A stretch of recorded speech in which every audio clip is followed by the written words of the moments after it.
मेरे प्रियो, आप सबको जय मसीह की। हम अपने 33वें दिन पर पहुंचे हैं। हमारे 40 दिन के उपवास प्रार्थना, जिसको हम दर्शन और कबूली कहते हैं, और इन 32 दिनों में परमेश्वर ने अद्भुत काम किए हैं। हम अब अपने आखिर के हफ्ते में आ चुके हैं, और आखिर का हफ्ता बहुत ही ज़्यादा महत्वपूर्ण होता है, क्योंकि जब परमेश्वर के लोग यरीहो के सिटी को, शहर को जब सर्कल कर रहे थे, तब परमेश्वर ने कहा 7वें दिन पर तुम जो है 7 बार फेरे लोगे और 7 बार तुम बाद में चीखोगे और चिल्लाओगे, जब उनके पास कोई सामर्थ्य नहीं बची थी। तो अगर आप सोच रहे हैं कि हम अपने फास्टिंग के आखिरी में आए, हमारे पास ताकत नहीं बची है, मैं कह रहा हूँ परमेश्वर का वचन कह रहा है कि हमें और भी मजबूती से और भी इंटेंसिटी से आगे बढ़ना है, क्योंकि हम अपने लास्ट लेग में पहुंचे हैं। So don't give up hope.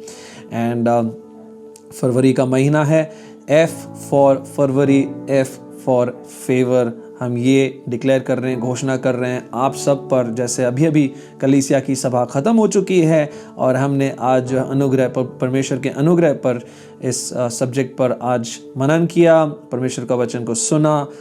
प्रभु आप सबको आशीष दें। आज मैं आपके बारे में कुछ बातें शेयर करना चाहता हूँ अलौकिक विषय में।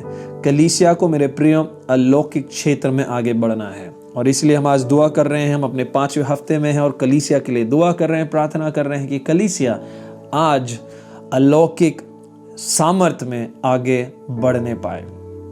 आमीन। आदि से हम देखते हैं, शुरुआत से देखते हैं कि परमेश्वर के लोग जो अलौकिक शक्ति में आगे बढ़े हैं। शुरुआत से जो है इंसान हमेशा अलौकिक बातों को सीखने और समझने की कोशिश में रहा है। पूरी दुनिया में लोग हमेशा अलौकिक दानव और दुष्ट आत्माओं से जो है प्रेरणा पाकर बहुत ज़्यादा नॉलेज और ज्ञान पा चुका है। लेकिन एक बात जो आपको और मुझे अलग करती है, कलीसिया को अलग करती है, परमेश्वर के लोगों को शुरुआत से अलग करती है, वो है कि हमें अपनी सामर्थ का सोर्स परमेश्वर की अलौकिक सामर्थ और शक्ति से मिलती है, पवित्र आत्मा से मिलती है।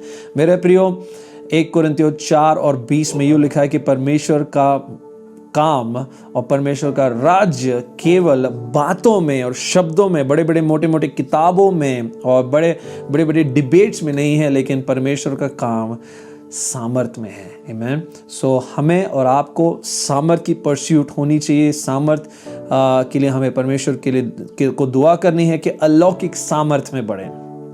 मेरे प्रियो, परमेश्वर ने आपके लिए सामर्थ रखी हुई है।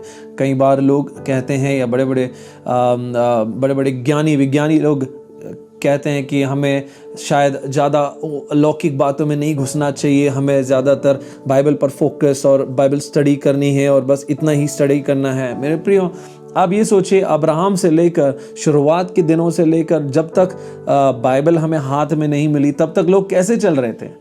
परमेश्वर की सामर्थ से चल रहे थे, परमेश्वर की अलौकिक शक्ति से, पवित्र आत्मा की सहायता से चल रहे थे।